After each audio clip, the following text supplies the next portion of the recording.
some perfect service. A breastwa ye bomb pie say or bonifon shisha or what a demoni nemu ye srevra se a radifan chair.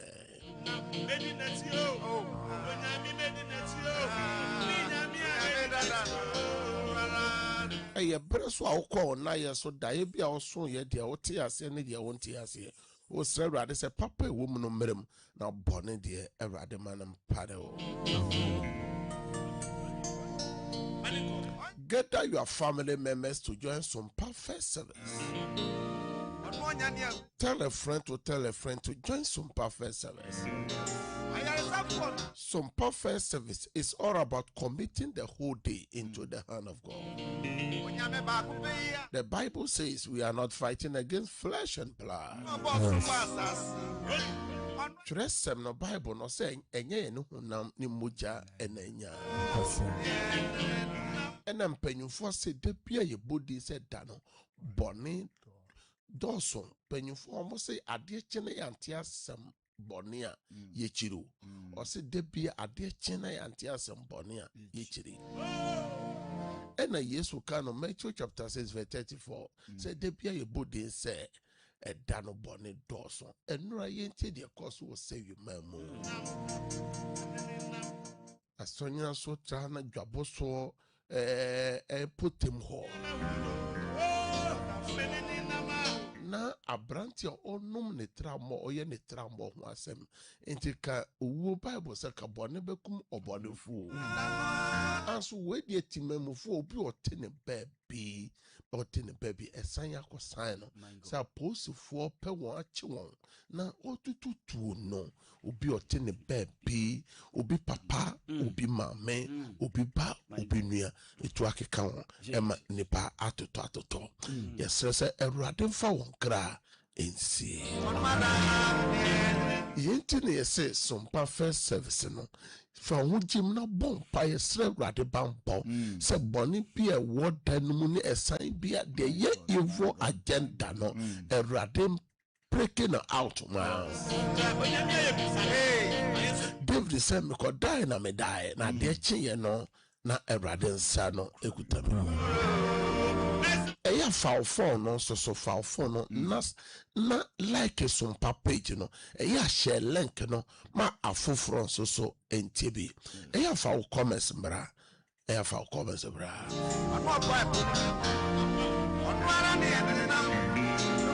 se o person orichi e wo TikTok dia eye Cedar Worship Center obu Cedar Worship Center oba orichi so e wo TikTok ho. Psalm 91 no verse 11 or say mashema bofo amon say all show so na ho ambasem enti mrebia me bisa say won na wo ho ebeba asem no na kyese nyame abofo no anko won cheyo ene me stress nyame abofo na nyame wo sra no ene ebi so amen. Some perfect service enye radio ni TV program kakao na embom eye programmer onyame tumi ni nyame ahoden edi ekire yentine yese eye join some perfect service no. Yes. Ebia afei na odi TV na to ho a eye some perfect service. Yes. Ebia afei na odi radio na to ho a eye some perfect service. Yes. Ebia afei na unam space no so na wakohia yen eye some perfect service.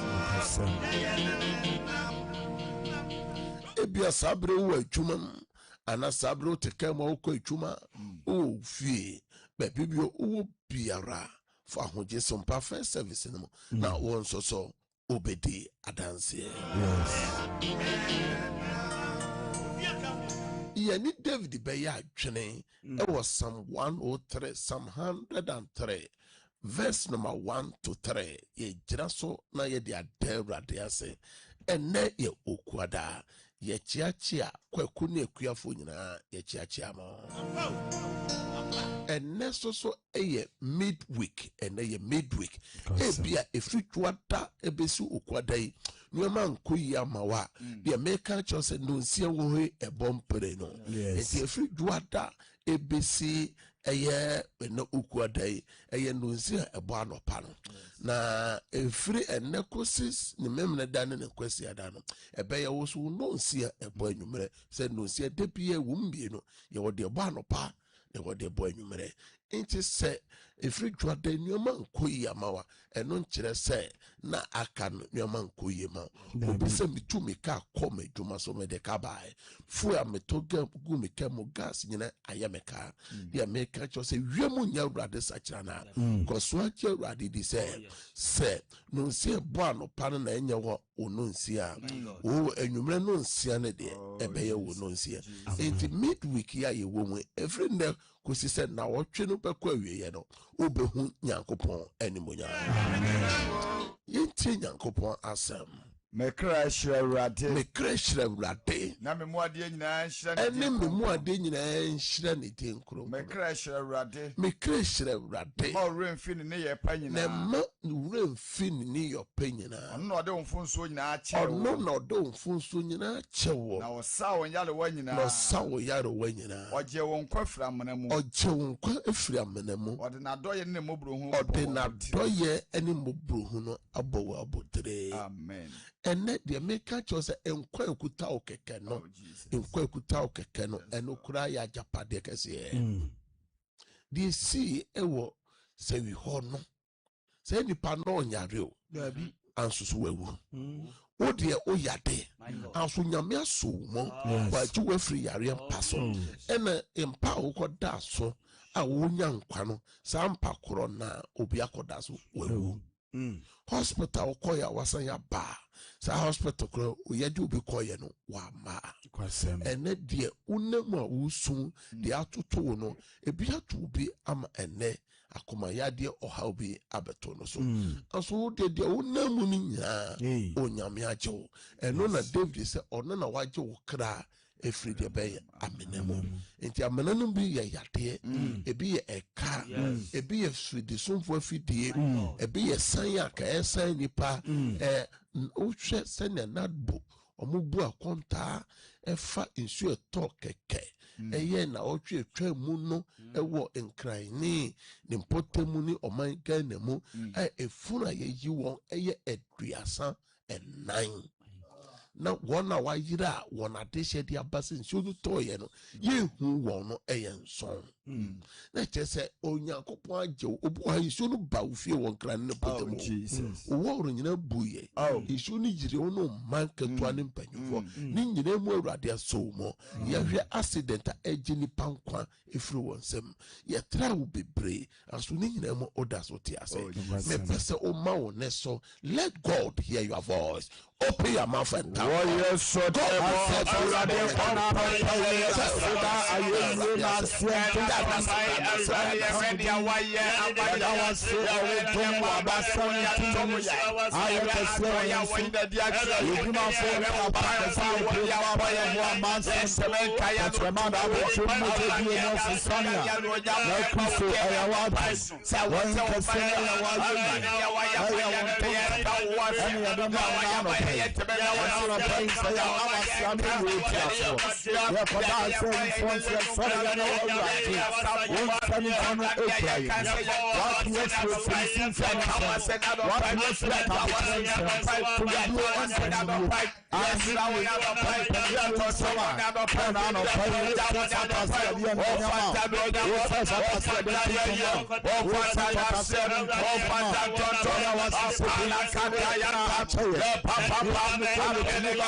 Of Jesus Christ. Nyankopo nchira amen. So ode Awurade ase. De Awurade ayama wo. Ohawo amania wo nemu yade ukru oyere omba wadwuma sam usika sam abusua sam ni nyina mu Awurade ene wo adiniye.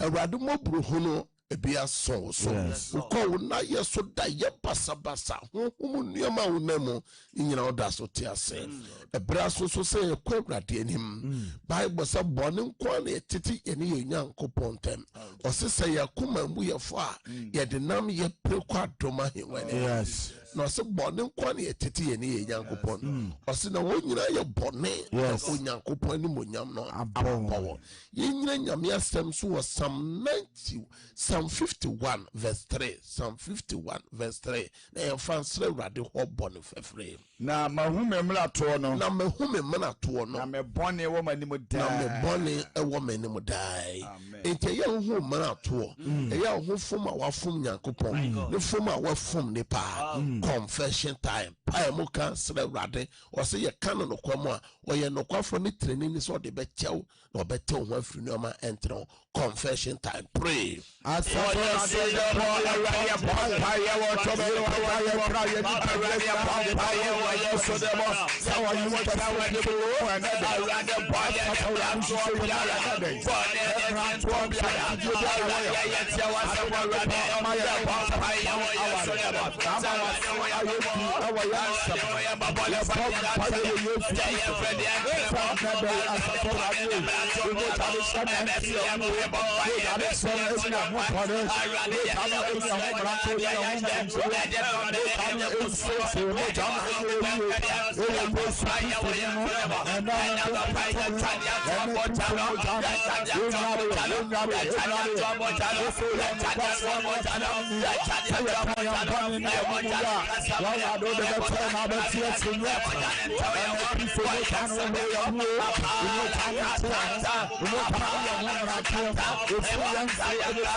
Of Jesus Christ. Yeah, me on fire from so on chair and obey. Amen. Eya akumemu, adwirimu, niyoyemu, susuyemu, fonso debi eya foma rade. Emoje hweko cover no. On fan chair. Amen. Se erade de onfom so ache wo de a. Oma ne kania no ene wanim ene de. Oma ne kania no eni wadwuma nanim. Amen. Oma ne kania no eni waware nanim. Amen. Obi mai so akwantu mo nyame kania no eni wanim. Amen. Mo wuro mfise nyame kania no eno na di Israel fo nanim free Misrim kodu Kena jojo. Meka oja fedum no de ye pillar of fire no. Ebraso se yetie onyankopon asem. Na ya gira so e de abom pae. Yes. And the Facebook no so aswa she. Jonathan Ponsa, Abigail Achampon, Ochiri Gradis, Ruth Asamoah, Omunyina Jiraso, Madeline Ayeyi, Omunyina Jiraso, I am Ishmoto, Omunyina Ejiraso, Sapri de Eya Monshe Lenkeno, Emma Afofron, so follow be, na monfamo comments, so Emra. Some first service ye ba, yes, Jayo Howning, Rate. Na Rate Baye. Some first service, yes, Jayo Mani, Rate. Na Rate Baye. And I hear Fana or Shaye, the Hifana Uti, every. Sapri one or Shaye, no tea, US in the Putim Canada, a midnight. Obusu so share utie every Japan in important nyina afternoon na nakua mechia wo Japan ho na when ya pretend de onyankopon beti na nim akira ho amen na yeko Dubai ne important ho de a mid morning na ye bura UK na ye twemba Ghana de a morning nti hefa na wo hwe hefa na utie Sabre, yes, Jai how ni mu rate na rate peye. Jai wa mani ni mu rate na rate peye. Oh how ne say? Wa mani ne say? Obi asem nyina o ke nyina ne say busua bi a me firi mu no. Eye busua kontonchene. Se na twere sem ne eka no. Eye busua sansono. Yes. Eye busua okotomu a nyoma ntimi nye ye. Yes. Mo anora nwumre motemutie eye sida awano so uti adanse ni bia ye boboye na obi abusua na echen wode no anso oja ni haw ni nyina mu ma awrade no awrade aye na nya so oja mu keke otu ho anamo ye program ye fasting na oye be say every dwata and some first service any sida awa any sida worship center kan bom say ye chire yem kom ya gira so abompae ebi efri dwada besi okwada unyanya bi anso uni nyina so bia obetima gira so say wenti poten ena wonye fasting bi as one say na mafo say fa dance enno ebo bi na no ebo bi tie uti adanse ne bi ebi so tu anamo nti enne de to so mensan ene fasting for ahujim ebesi memre da na ye wie ni nyina ne se mid-year fasting o mid-year fasting se nyankopon ne watwa bosome nsia no na bosome nsia na aka no unim di wom won se anana meka se menim di wom o aso de esi e wo se wi potem ho eno kire wo se bosome nsia aka iso esan owuo amanenya ewom accident ewom wono otu bebe no obedi ne sign about the sign baby ukru bi oyere bi wadwuma no eno nti na ye say Bible say nyoma ni bu na de ban no gimwa de de ene Bible nyoma ni bu ontimi mfa sika ontimi mfa o certificate ontimi mfa audition ye no entimi entisi ano dabi Yesu na kan e Mark chapter 9 verse 29 na hotwe nyina me no kasa fa power of fasting to me ewo moadediem power of fasting and me no kan ho asem ne mo a modem yemato a mo ya konkyere ma me mpanyifo ne papa mpanyifo nyina eye bi na mo ntimi nya fasting no dodo no kra eye mabunu no mo mabunu no mbomu na mo ahawo ne amane wo manim nkwa na obedi na asase no so doso a wo hia grace a ebekari uturo ne destiny connected destiny helpers a onyame de bedom wo mompo ena fasting no ntimi nya na me catch us a fasting ena nwumere de woye wo fia mo mo kumase ne potem ni nyina ebono nsia ene fa nyina beji twe abasida worship center solid dakase no mo nyina be hie mu na wo beduru asase no so a fampa bo twa solid no ho kurehia wo map se nyame a wo ye dwuma tetibere no mo onam ne dom so gene ma no onkai wo no onye wo wo wura solid no na odem paibo odi sofre egu awrade so eye ene no nsia ni fa ya wo sesete ya enwumere na wa ofre chirechi ni benche nyina obetimia ababi oba obenya baby ata ogina no pa cancel bekoso na nwumere no na mpa bonasa atoaso na defia dane de abehia ye fia da mpa bono enti program no ya kani nyina bom na no bayede na memene da no pa na the program na bawie ufri baby ne baya ya ja kwan na oni nyankopon akọ fefefefefe asofo ne me no kasafa tumia ewo akonkyere mu atetefo no nim na ene ye generation ye 21st century ye nim na kwasem asofo ohima Esther ene ne wofa Mordecai my god ena nipa bi ache wo so dom nipa bi ebo wo ho pobone se obeku won na wa ahye wadase na obi eye den se enye even Mordecai enkwa no obeha no na Jewfo ni nyina kwan a obeya Jewfo wo kronum ho nyina obehye wadase yes na osofo obi bo ho po na o sensire dua o petuo ni ajan o sensire dua obesra o te se chechenga wo na o te sansem na osofo de na sese wo ye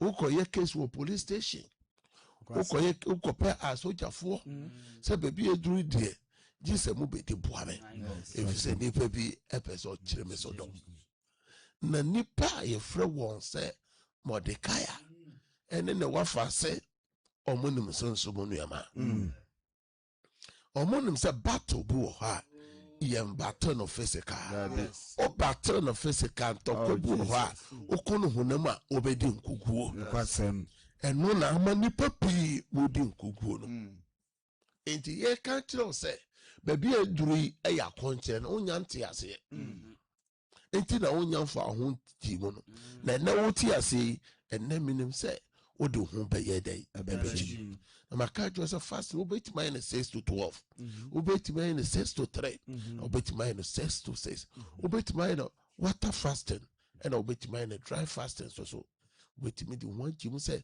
na otwe nyina o pie dry fasting ama ho e ba sa ne dia na chese ni pedua no ahojo anso sunsun no de na ni pedua no ayede na nipa obi pamotri so obekun obesew na otu was no we dey made mwada me ye fasting na yentie de Esther ekan Esther chapter 4 verse 15 to 17 Esther chapter 4 verse 15 to 17 yentie de Esther kan Ena Esther ka se onko boa Mordecai se ena Esther ka se onko boa Mordecai se kohia Yudafo a ohu won Susa nyina kohia Yudafo a ohu won Susa nyina boa won ano na menti munnim wada na munidi na monnom na nsa anajo ne awia menso mene me ma wa mene me moada me ma wa bedi moada na sa na me de sa makọ ohene na me de sa makọ ohene ennam mlaso na se meyira mayira osofo yenhwe andedie anamo na ye de yakonche na ye no edu no nsia na enye nyuru no nsia na ohwe time o ohwe kan obu okra ye ne se wonko chim watch no masex no montemo anso ye hwe Esther ohima Esther ne fast na odi ne susta ban mu no eye fast na unidi anopa na unidi anajo eno ne ye friend dry fast no ti mo amu ye 6 to 6 abo ma ye dry no mu nche no so na nya dry na o ye no eye 6 to 6 fast de ye dry ne say anopa yi ekodo enwumre unidi ade sanso so a unidi na ade achi eno na friend say o ye dry o se men ni di na men nom na chese unum nsuo unni aduane eno na Esther oyoye enti ma men kan kiro se obi a wo hwe me odede bi a wo hwe me a wotie me wo so da ye bone watobusu bone bi mo nioma bi ahomoso nipa bi pese eka ono nko na ka wawu wenum agu ase senya Psalm 41 verse 5 no kan o se atamfo ka se da ben kura na ubewu da ben kura na wadwuma no ebeguo wa wade no beguo o ma no besei da ben kura na ubewu a ama udin ayera enani papi efa fon na o sew na ebabi bia yakura ye nipa wa boa no pen nipa bia wo hu no mobo pen nipa bia wa fra no to mo pen nipa bia mera na enedaso asan ma no una uso no mu se wan hia wa ebia nka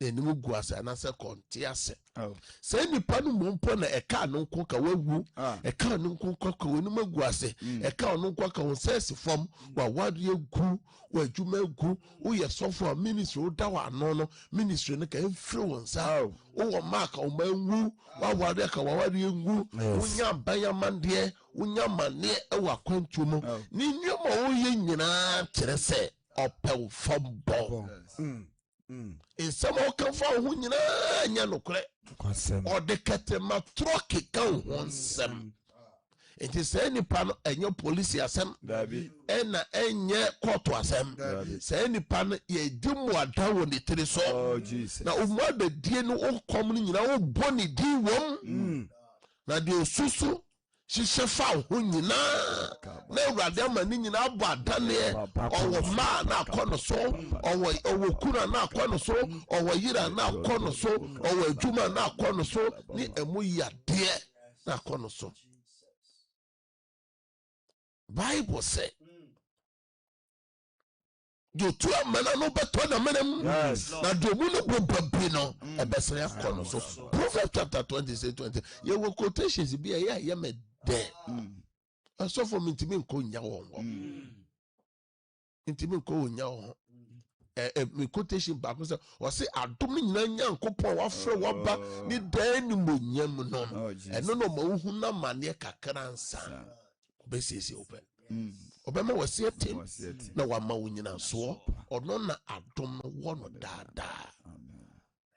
First Peter chapter 5 verse 10 and 11 quotations no so ya mede enta manu hunu ka ofere adwuma no how ka ofere adwuma no enti wo a wo namu no gitum se oka ho Job ho amane chen anso akire no na akoye energy enko nipa bi huna mane ewo wo fere adwuma no Kristo somu anso wieye no nyame hye manu Jesus ene ye jansa nyame asem so se die na ekoso o ka che Awurade se nipa bi di muada bompae ama Awurade tie wo o che nyame ya atoma ye beto aso ama de di muada die ne ba tumi ewo muada die wo mudi muada ne die se ye o chena de ebu a eye Esther ne no wafa Mordekai mo muada die se eye okwa ana se anya okwa omadua na omuhwe gu ye omadua ni ana ewo ho sika wo muboto mo se no ye wo sika ye wo bibia so ye ndidi no die ne si ye wo kwan se ka ye ko police station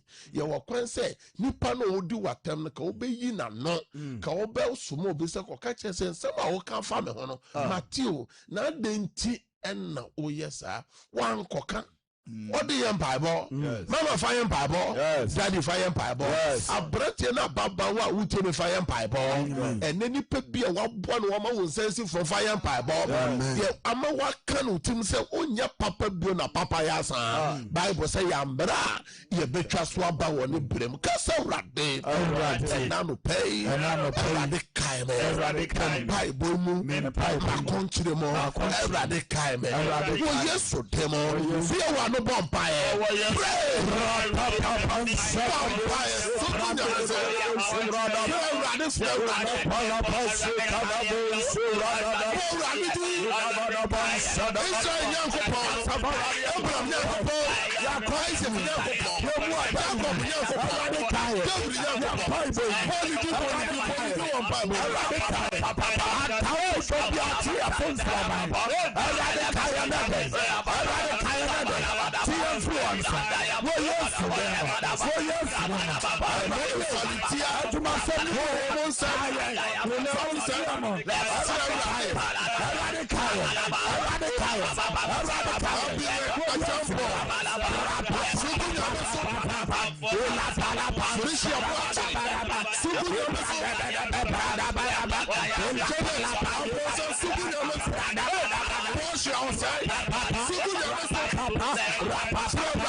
What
Jesus Christ. We are committing the whole day into the hand of God. Yes. You took the money in our share rather said there be a body said down bonnet dorsal or then say a rather and then my different mifiba with the and then in our show and sat me the Majuma show and sat and rather kind and send no more city ya vampire empire.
In the name of Jesus, shout amen.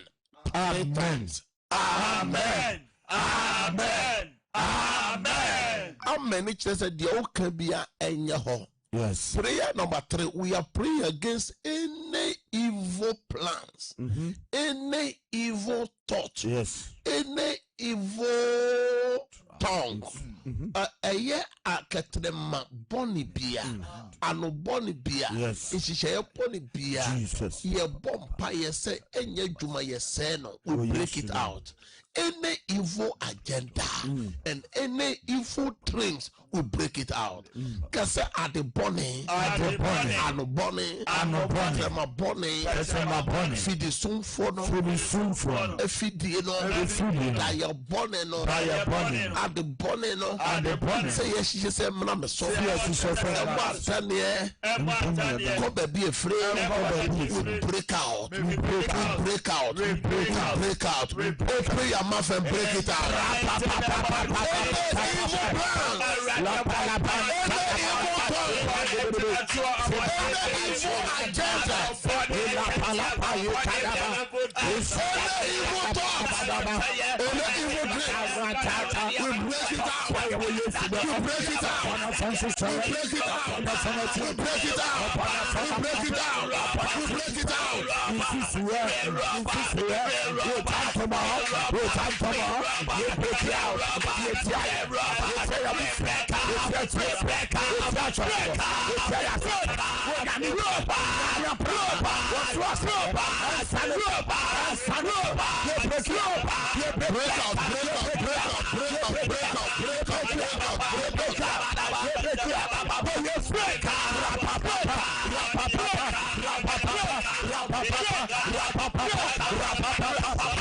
apostle of break out.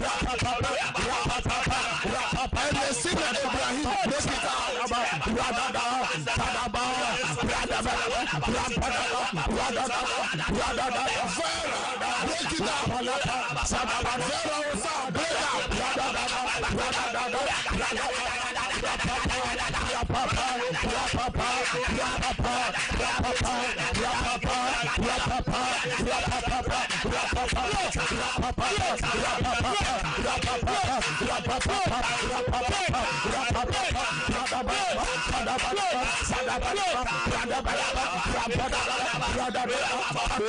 In the name of Jesus Christ, shout, I break out 3 times. I break out. I break out. I break out. Who was facing this one type of I break out. I break out. Bible says, send your GDS Tiano, a bear sap, pepperman. Case another me French, me French, Flabam ball, me Frasundre, me Frasundre, dance here, me Fradan, and Mammy Hall, and Mammy, different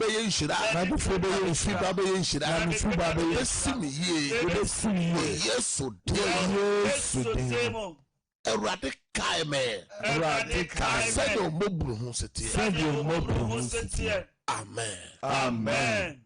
Bible said, "Oh, Gideon is a snappy. Aba, but me catch a people saying to wa wo hwem ya wotie me ayade beteto ena no pagi wayaresa amen ena no pagi wayaresa amen wa wo hwem ya wotie me ena osika sem aye bisi basa osika sem no adwuma sem enye ye amen me fa ne sanka adwuma no amen me fa ne sanka osika sem amen wa wo ma bonefo no ha wo ma awurade fa ne sanka wo ma no amen wa adwuma ne amen wa ware sem awurade fa ne sanka obi hwem obi tim obi manso obi kuroso onkrata sem waware sem usika sem o credit hours home office o appointment ahodo erade ema woni so nkonema amen erade nkaiwe amen wa mo yankura djuma aban djuma wawe djuma nipa bi djuma nya nipa ni madoma amen nya nyankopani ni madoma amen na wotwe nyame kai o se na ne bobro hotie mede akwantufo nyina hye Kristo mojem wono yadogu a hospitals ahodo mede mogu Yesu moje se rade samo yade amen bompa yesa driver for mede mo hye rade nsa amen bompa yesa adetonfo mo amoton ade dwamfo me bompa yesa ne mo komu nyuma so mo komu store ho mo dwesu ho amoton aye beto amen ye to so ye betua amen amope bi akoton nyame ma munyanyo ma papa amen be bompa ma obi bia Ghana kuafo nyina ne afarefo onyame ento nhira nsongomo so amen enne wadi frenye nhira amen ofi banye nhira amen the radical Deuteronomy 28 no verse 6 na emere man wo Yesu demo amen amen me bia tatefo na tum ebi o pese enano pay o frɛ na o gya bibi mu ma awurade a obetimi afrɛ na ma wuro mfi sɛ fasting program no koso na enwumere nwa mo area ha nyina komasa ne potem na de enwumere na eye prayer bazaar bra eye mpaibo ye di mpaibo kitikiti eye ojampaye enti enwumere ampai se ya ebedwa numbers ne ne eye 0557 000 967 and 0553 89 also betimi abaso. Praise God. Hallelujah, Papa. Udini baby okase fe na dia na oje mo ma rade. Papa me fa na bra me kase chakra. Ise ya le fa na no pay. E mo ri juma kwai. E me kwate ti o do ade ba bo. Wo Yesu demo ma bra nyame me adwuma pono ma na ombo ho ban divine protection. Amen. Also betimi abowuram. Praise God. Praise God. Hallelujah. Udini baby okase fe. Pastor, I want to say me from me journey back. Oh, friend, they are repeating wow. It's not their own fear.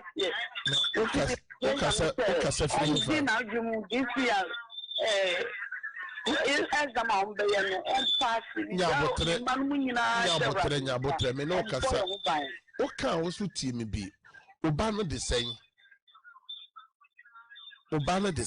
hello me say oba no de sen mpacho e friend Andy Akole o kasa free hin mpacho pram mama Ewurade me soma wasem kɔ pram baabi bia Andy Akole wo bia Ewurade sɛ ka obi nyansa yemi sɛ Ewurade mfa ne sanka ne mie na adwene mo me do mani nyina so dosu kɔ wɔ Yesu mu gyam amen praise God hallelujah odi ni baabi ɔkasa free o mpacho e friend me Mary me Jesus ma fast so na me si ma bɔ pa ma me na agina me do dosu kɔ wɔ Yesu mu gyam onyin sɛ ni nyame mo ho ban nyame ma ho ma asɛm eduwa wo so ɔbɛwo bɔkɔ afa ho afa oba o Yesu demo amen praise God hallelujah kanti kan odi ni baabi ɔkasa free papa me kasa free akropon from George na wo gyam ma Awurade Nija mapomodin mabusua yapomodin divine protection Awurade me bom paye se wakwa George Awurade sane yade o se ayare san your ma duane and also hia bambo divine protection on enema Awurade mo ma dance amen praise God ujira so praise God yentonka praise God also went to man and so praise God hallelujah udini baby okasa dia na wo mo ma Awurade me pacho me ja me ha ni mama ni me ba di ni na acho hallelujah Awurade me bom pa ye do how o ma how share Awurade say Awurade mo mo dance amen o fragment you praise God hallelujah udini baby okasa free to free of die no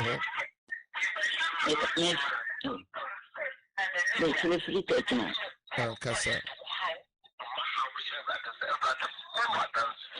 eya mo fra mo ntwe mo ho free mo fidie no ho na ebasa na o ma ye feedback praise God hallelujah udini baby okasa free na dia na o gem ma Awurade na che from Millicent because I feel so Millicent beti o ma me Bacho is simple ba ma me ba abete wa de mi kwan ma me papers na de ma in favor Awurade Millicent and someone baby bia ne ba Albert wo biara Awurade una ohyehyɛ akwantu according to Genesis chapter 12 Awurade man divine favor and turn documents so amen praise God udini baby okasa free na dia na ogya ma Awurade kantika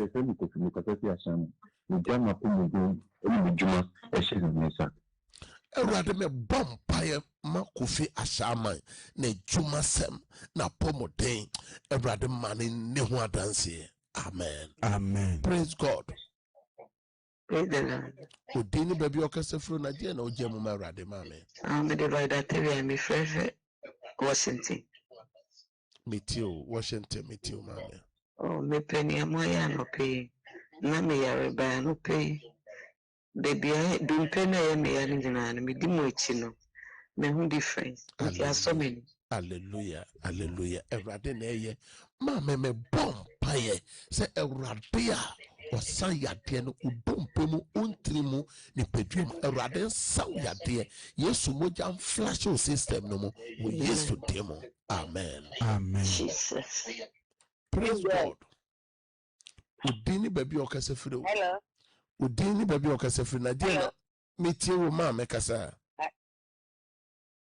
wo kasa fane ma me sim kasa fi spinters metie wo ma me ja me ma brabo me ne me ma brabo pika sam the bambo niema na basani Awurade a oye nsenkyerene Nyankopɔn mama efe spinters onene ma Awurade ma wo nsenkyerene no entone so onene ma bie kwa ma wo Yesu demo amen praise God hallelujah udini baby okasa furu na dia na ogya mu ma Awurade Metio. Eya no ama wo neso kakra Awurade wafra ose ne kuna kwantu sem ne manyina Awurade bi kwama o kai won na ma wa dance. Amen. Amen. Praise God. Praise God. Hallelujah. Odini baby o kase fru na diena.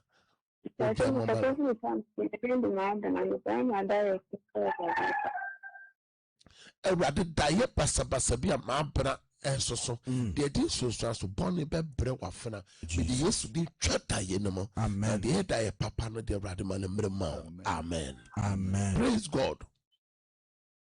Praise God. Hallelujah. Odini baby o kase fru na dia na oje mu Awurade. Kase fru be kwai. Njame ne mema ablabo ni atitinu mu nyina ene de hye Awurade nsa. Awurade me soma wasem ko bekwaya wafena one ne ma wasetena mu Awurade mo ma dance na bom ho ban. Amen. Amen. Praise God. Hallelujah. Odini baby o kase fru na dia na oje mu Awurade. Pacho mi di makata mi fukati testima mi gane mbana mi chuma na mtomo di Awurade. Awurade o yen senche ni Nyankopon ma me na pomoden sa na yade ne ma adwuma so bi kwan ma won na to nhyiransi go won so. Amen. Amen. Mi de so basa se Nyankopon sa afi mi baba ko so wotu ko school a wo huna de Na o kasa frɛ hifa Awurade me bom paye se o se ka obinyansa ye misa wo Awurade mane ba no adwene mu eni mo hunwoma da ye so basa no mi twam frɛ so. Amen. Amen. Praise God. Praise Metio papa. Metio kasao.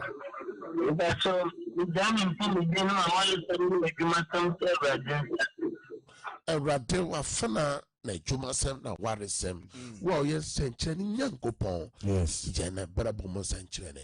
Amen. Amen. Amen. For the last caller, praise God. Hallelujah. Papa odini baby okasa free na dia na oje mo Awurade. Pacho mi di akwesha mi free kwa kwasi hu.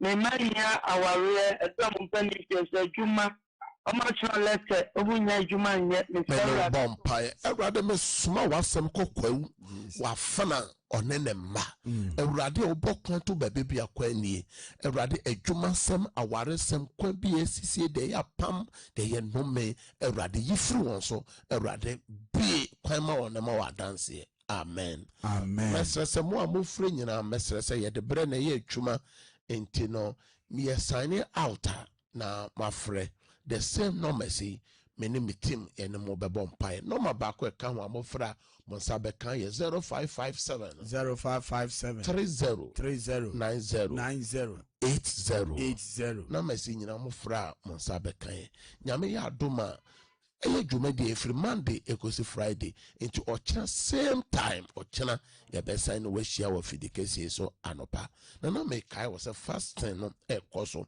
enene de toso miensa enti se afei na wa reach ya mid year fasting ye no mid year fasting ye no yesra Awurade se Awurade hu ya mobo na ondom ye boso mensi akai aye ahase etwa no emu nipa emu bambo no emu adanse yesaka di twa to eyese enwumere ye behia enne e wasode dem enti ufri baby bi obetima beda open kware so a frɛ na mese no sabre de enanwumere de eye oja enanwumere jana ya so sesi anope enanwu na kese pa no because enwumere yenko ne yankofa no nsia kase ebo no emro. Have a good day. Bye bye. Wante unipadua ase a wote ayaresa ase esono se wo apomuden ana esono se wo ahoden yare bia woni efre timanu maduro abra wonim yare no kofa bai we eye 21st clinic yenyina so a yede sa yare Wo 21st clinic no. Yare a amanfo titiri ni abrochirefo. Enim se yesa pa no ene yare a friend se sciatica. Se ye kase sciatica. Eye enhoma bi a efiri osisi achi se de ohu wo screen so yi. Fa wo to ase, fa wo nan to besi fom. Aya na etwetwew. Eye wo ya itutu titiri ni anajo. Itimi ka onan ba kopɛ se de ohu yi.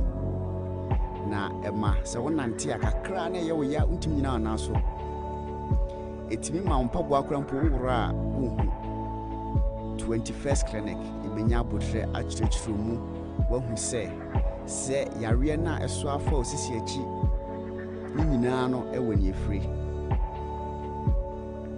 ye lab emogye mu ahwehwemu bia ubehia no ye de mawo ye san so etwa scan se opeso hu se de enwoma sitie ewo yefunu mu peso hu se akora ne da ye onaye o kidney o liver o brebo o pancreas o yem nwoma nyina no twa ho mfonyi ne ye hu adekropote a haw na ye wi a ye de abibiduru a ekwa anim ye hwehwemu customizing highly efficacious medications and ye de emawo